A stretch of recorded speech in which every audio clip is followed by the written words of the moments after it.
Mga idol, mahirap talagang tanggalin to kung halimbawa gagamit lang kayo ng tools nung ganito lang tapos saka wrench. Mahirap tanggalin to kasi wala siyang mga gulong, kaya ito mas magandang gamitin natin. Si kilat. Ngayon, di natin sure kung kakayanin mga idol ha. Okay. Pag natanggalin natin yan mga idol, mapunta lagi ito. Yan. Okay? Kaya.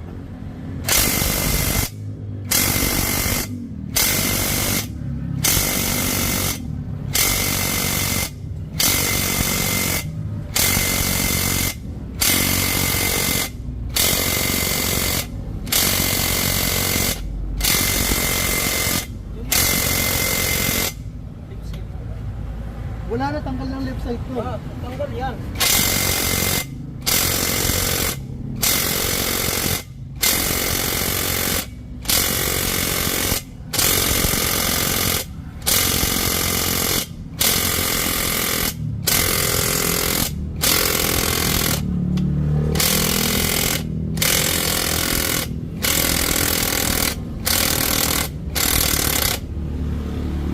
Yun.